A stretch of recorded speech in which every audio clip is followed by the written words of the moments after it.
morning, good afternoon, or good evening, depending on whatever time you have decided to tune in with us.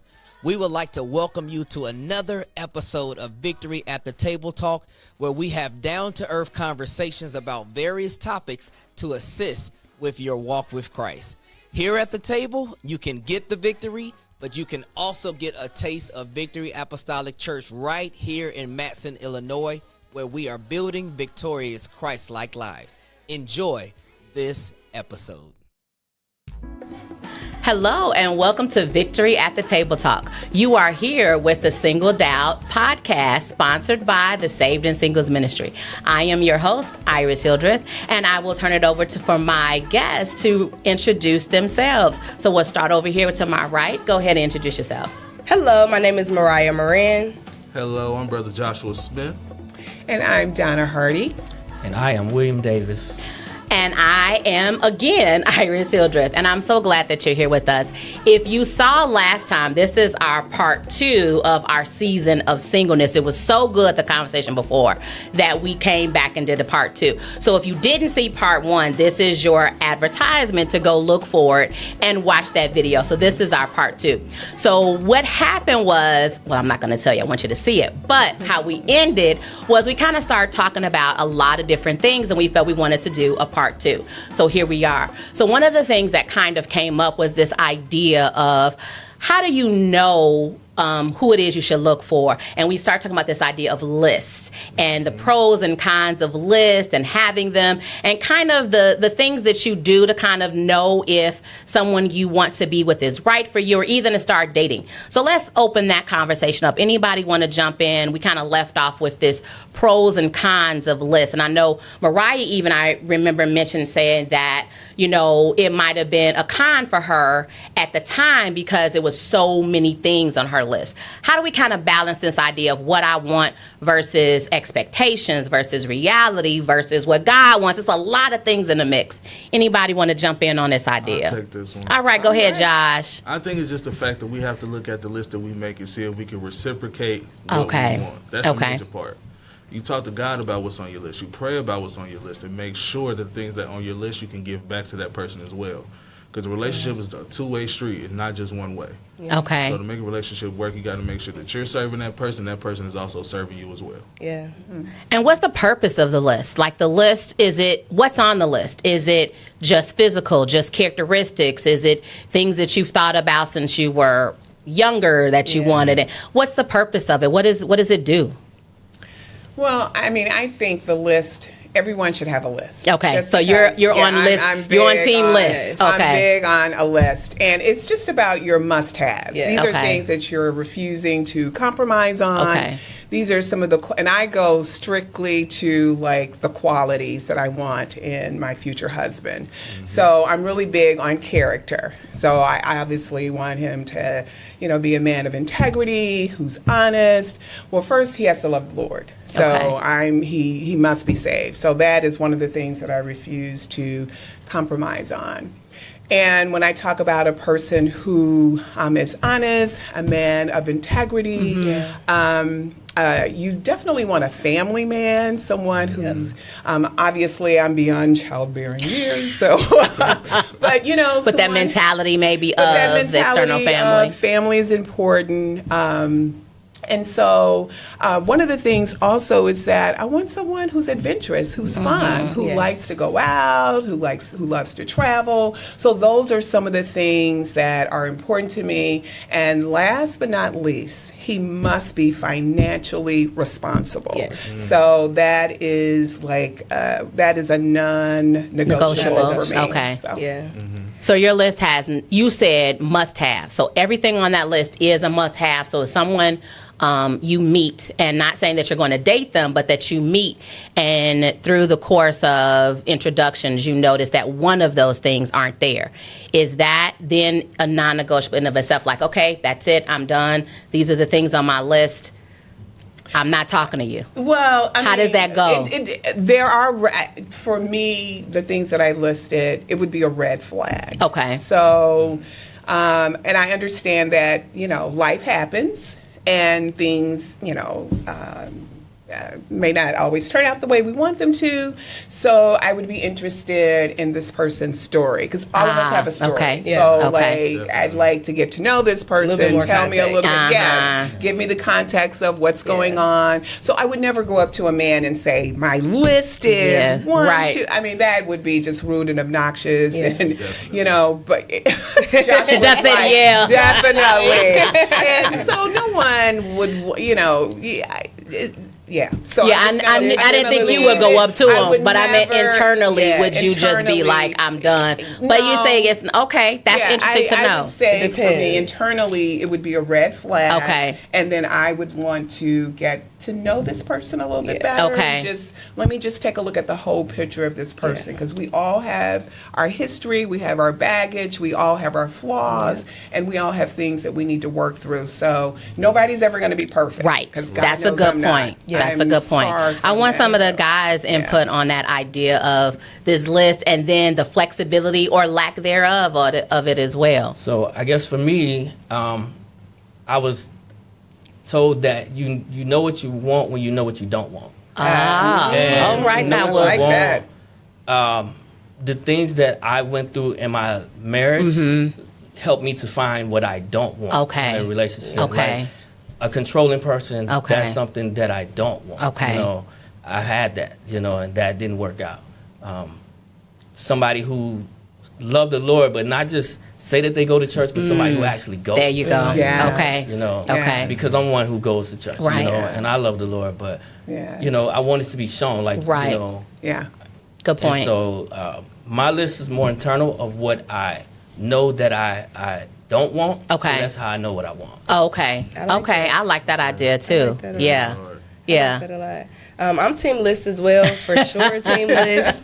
But one thing, or my reason behind it, is like to protect myself of why I have a list, so that I'm not, for lack of a better term, like selling myself at a discounted rate. Oh. These are my boundaries. These are the things that I want to have. These are my non-negotiables. So whoever comes into this space, I know at least at a minimum, you have that kind of quality. You're cut from that kind of cloth at a foundational standpoint where I know I'm just not going to get any old thing off the block. Right. I'm not going to get the discounted sale rate, you know, for me. So that's how I use it as a check and balance. I do think that there are some things that are non-negotiables. There are some things that are like, ooh, that would be a little nice if I could put a cherry on the top, like a little extra. You know, like so your list has a 6 foot mixture. plus. Yeah, Okay. Like it's like a plus. Yeah. You know, but it's not a mandate. Got So it. I think it depends on, you know, your wants and your needs and like what you need to have, because I'm at a place where, like I said, I had a list before and I think it was too specific. Right. And I'm like, I don't know what God has for me, because he's funny. Right. You know, he got his own little tricks and his own little ways, and what I might think is best for me, he might not think so. Right. So I'm trying to be more mature and have a different lens on that and say,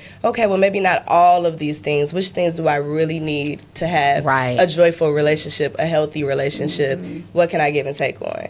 And so that's where I'm kind of like, and like, so, but what are those hard lines between, okay, I have 5 things on my list and he has 3 out of 5. Do we go for it, or do we not? So I think it depends on, like she said, getting to know the person, getting to know the history. And then for me, a lot of times, it's about the potential of the person. Like, does this person really seem like, okay, well, I know I'm coming in here, but only 2. It's like applying to a job. I know I don't meet all the qualifications, but I have 2. I'm working on the other 3. But if they're actually, like he said, not just saying it, but showing that they're working on those areas. Now me and you have something we could talk about. We have something we could work on. And so I think the list is to make sure that, you know, I'm protecting myself. Like I'm weeding out certain groups of men and certain types of people that I feel like are not on the same goal line, but I'm not being so strict that I'm blocking myself from the opportunity or the perspective or whatever God might have for me. And that's a hard balance to have. Exactly. It's like your mind says that, your spirit says that, but we're human, and it's like. You mentioned what I was thinking of. You were mentioning that. Where does the flexibility of God come in on this list? If you have this hardline list of these are the things I want, as you said, God surprises me all the time and helping me realize I don't know myself as much as we think we know ourselves, and we don't. And like you even said, you think you know what you want in a relationship, and we choose the wrong person all the time. So I was wondering, like, well, how does in this list, how does God come in there? If it's just us making it, Josh, you mentioned praying on your list. I think that makes a lot of sense. Absolutely. And Mariah, you even just mentioned what you just said about, because I want to kind of get to our, convey to our listeners this idea, this list not being this rigidness, but this idea of it helps me keep accountable for myself. Because sometimes we can forget what it is or what we've gone through. Someone comes up nice and shiny and you forget she's nice and shiny, but she's really controlling, you know, like you mentioned. So you forget that stuff. So when you said that, that was good to identify that.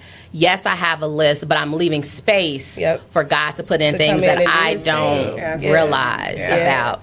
And so, like, for one of those things, like, I feel like the topic of religion or your relationship with God, I would like a spiritual man. I would like a Christian man, of course. Like, I would like somebody who wants to go to church, who wants to lead that lifestyle. That's like a non-negotiable. Absolutely. Like, I couldn't marry an atheist or somebody of a different religion because our foundational principles just don't align. But if, let's say he does believe, but let's just say he's not comfortable with going to church, he wasn't raised in that atmosphere, something different from him. Okay, we have the basis foundation, we have that understanding, but it's not to where I would like it, but we can work on that. Right. So I think some of those things, but like, for me, like the Christianity and just not believing in God, not believing in Jesus or any of that, that's something non-negotiable. It's nothing to talk about after that. It was so nice meeting you. I appreciate you for your time. Thank you. I'm going to take my purse and go on. You said you've done that? I've tried it. I would suggest you don't do that. You tried what? Specifically, what part are you saying? The part of being with someone that's not the same religion? Okay. That's not a believer. I wouldn't suggest it. Because it's just a foundational mismatch.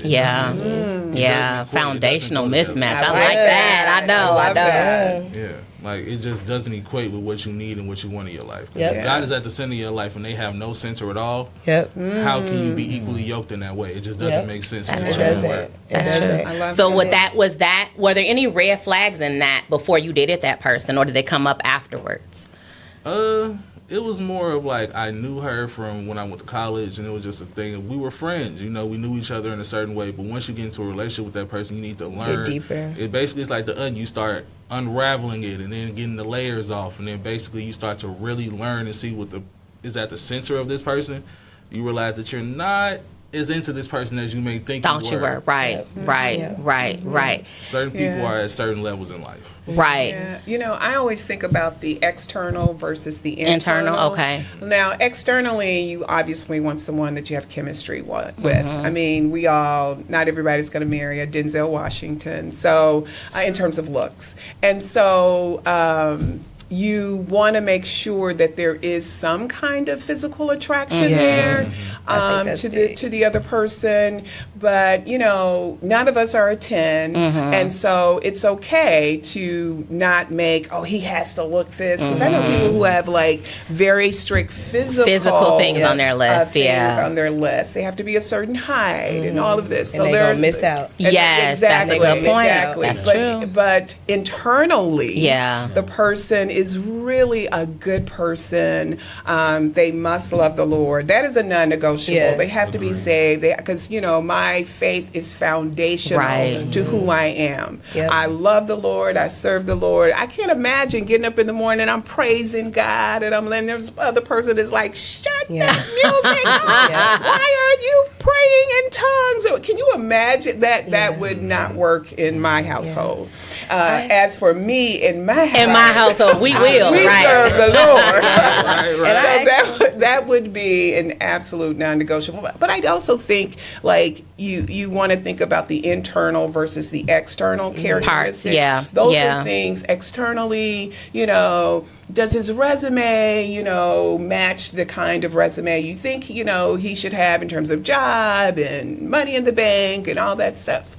You know, how do you determine those things? And that's making me think of what you mentioned last time is you start talking about the idea of looking at how someone treats their family as being the thing that can either identify, yes, this is a good thing, or becomes a red flag. So what are some things that you notice or look for that are either red flags or things that may be on your list? Like, what are some things that you all have noticed in your own experiences? Well, for me, someone who can't communicate effectively. That's a big one for me, too. For me, it's a thing of communication is not just you hearing what I'm saying, it's you understanding what I'm saying. Comprehension is a big part of communication. And if you can't comprehend me and understand me, then we're going to have a base problem. We're going to have a problem. Okay. It's like, how are we getting through to each other? How are we understand each other if you can't even really hear what I'm saying to you? So it's a red flag so what kinds of things would happen?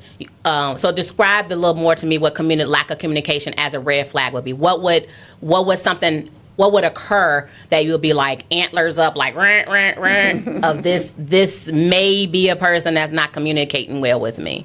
If we have a disagreement. Okay. And disagreements are healthy in relationships because it gets you to understand each other's sides, views, things of that nature. And if you can't even hear me and let me get mine out, I listen to you. Because I listen to understand and not just to respond. Very good. Because most people listen just to respond. I want to hear your point and then be like, and process it. And be like, this is how I feel about this. And if I can't even get mine out after I've let you get yours out, that's a good point. We have a problem. That's a good point. Along the lines of what Josh just said, for me, is can we agree to disagree? Okay. I mean, because it don't have to end in an argument. It don't have to always. If we can't agree to disagree and come back to it later in a really calm and moment. That's smart. Mature. What are we doing? Just arguing for the sake of arguing. Why do we have to argue? It don't have point. to be that way. But sometimes you find that people just are that way. They like to argue. And so there's nothing you can do. You can't really make a point that way. So that's a red flag for you if you either arguing just for the sake of arguing, not communication, or always have to be right. I realized I fell into that at one point, didn't realize it, that I was like, I'm right, but I am right. And it's like, okay, but how's that going for you? Like, oh, well, it's not going that well. What he was saying, do we fight fair? Yeah, that's a good point. Do you go below the belt? I mean, do you call me bringing up stuff?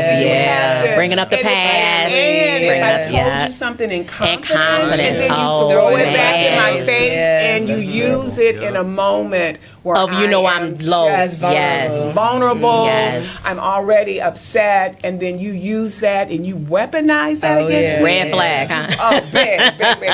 So Josh said it was over. It's over. You got to. That is hard to recover You have to be able to fight fair, and to think that you're not going to have disagreements or arguments. That's true. Child's play. You are going to have disagreements. You are going to have arguments. It's how do you get through it? Yes, how do you? That's true.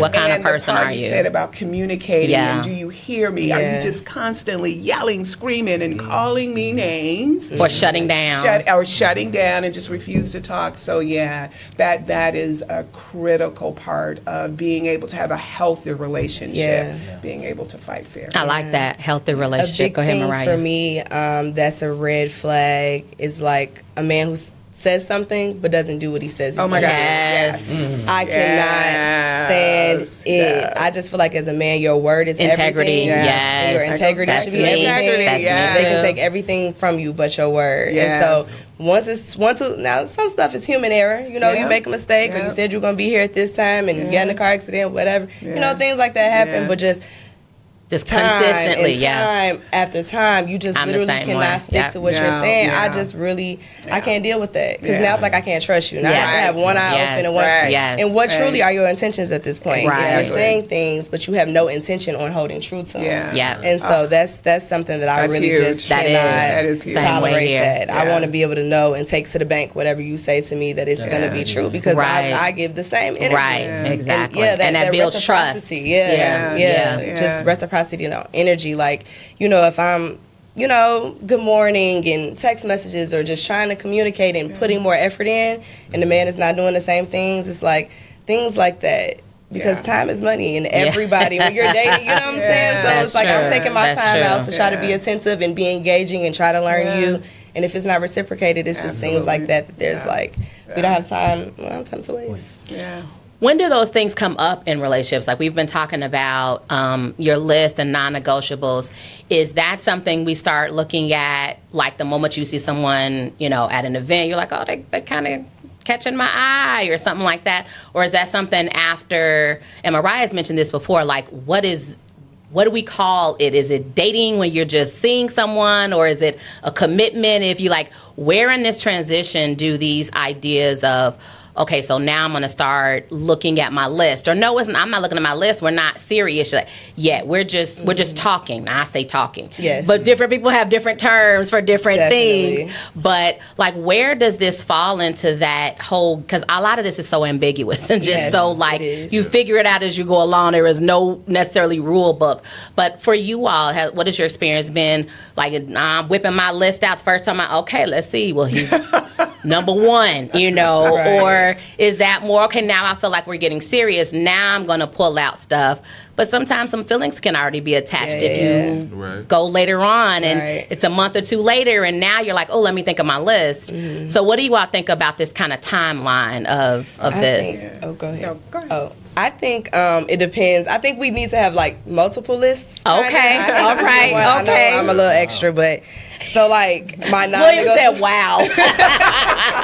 So like the first list is like my non-negotiables, like yes or no, hardcore, yes or no, like the Christian thing, or like I'm really big because I'm in my 20s, so a lot of the men in my age, they are into the street, they are into like, you know, cracking cards or, you know, selling drugs, stuff like that. I'm not going to be in nobody's prison. Right. So listen, if that is what visiting or behind the bars, right? Either way, okay? So certain things like that up front are like, absolutely not. Mm-hmm. Absolutely not. If you have been to prison and you want to change your life, now we can talk about that because redemption is for everybody. Yes. But if that's how you want to get your money and you don't want to have any legal streams of income, it's just certain things like that.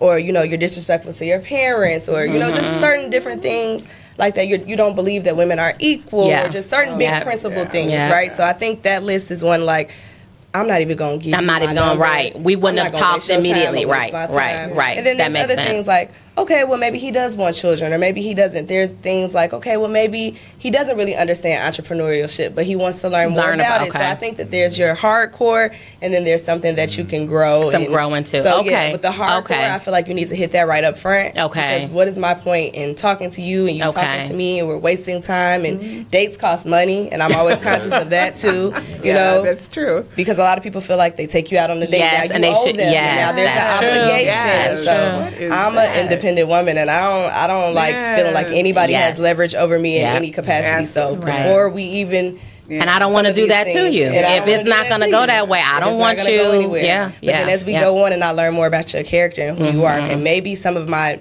non-negotiables, but they're still very high on my list. It's prioritized. But I can figure that out. We can bring those in as we go. Okay. But it's interesting you would say that. I was thinking that on both sides, no one wants somebody who's thirsty. So if you're just so desperate to be in a relationship and, you know, anything that comes is okay. Or you just met the person and you're already like pulling out the list. I see what you're saying. And you're just going through, or you're just like so desperate in the sense that, you know, you're texting and calling them. You just met. I think initially is like a get to know you. If it's coffee, if it's, you know, whatever, you know, no one wants like, we just met and now you're texting you're measuring me up or something. Well, you're texting me and calling me every day, like 3 or 4 times a day. I mean, it's just like, I think we have to just take things very slowly. Okay. And, time really does reveal who a person is. Yeah. If you just sit back slow down, pump your brakes, and really get to know the person, and then you're praying and asking God for guidance. Is this a person for me? Is this a person I should spend my life with? But if you're already on the second date or third date making, you know, this is the man I'm going to marry. I know it. And I'm telling you, men have those. You guys can speak to that. You can just tell when there's just like that desperation in the air.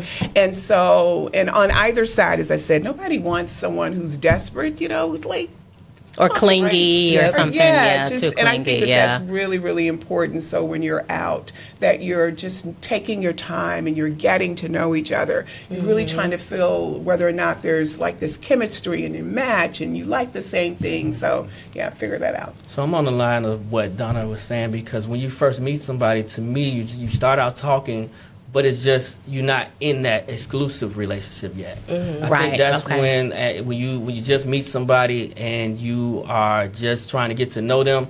There's no expectations right away, in my opinion.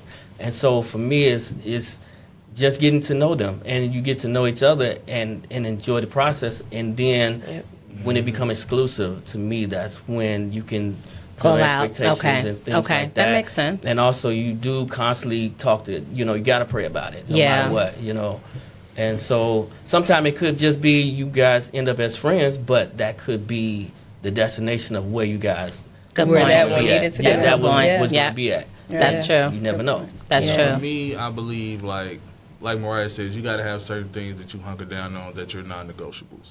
But I also think the list is more of a reference piece. Okay. It is not something that you need to be like, oh, hit this, check this off, do that. This is a reference piece, and then God is your final say of this is what this person needs to have for you. That this is the person you're equally yoked with that basically he brings into your life. Okay. When you go searching, and when we search wrong. That is so true. 99% of the time. That is so true. I agree with you on that. At this point, use the list as a reference and be like, oh, this would be nice to have, but God will tell me what I need to have. Yes. And do it like that. That's an idea. Yeah. I like that idea too. I thought of a question that we may have to come back to Victory at the Table Talk with, and that idea was, whose role is it to start these conversations? Is it the woman's role to be the aggressor, or is it the man's role to be the aggressor and to come to? Just cut you so off. I think so. But we'll have to come back to the table. I love that we got to come. We may have a different crew of people. We may have the same people, but it just when you all were talking about the idea of this is what I should look for and want, and I start thinking about who's the person that.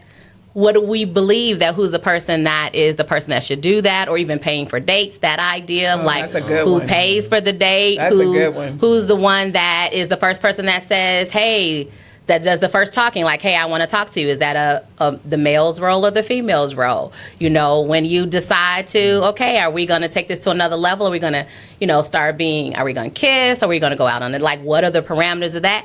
Whose role is that too? Is that a male? And that kind of came up last time. We were talking about roles. So that's one thing I want to talk about. And we didn't have time in this one to talk about it. So tune in another time. We'll have another discussion on Victory at the Table Talk, Singled Out. Thank you for joining us. Woo!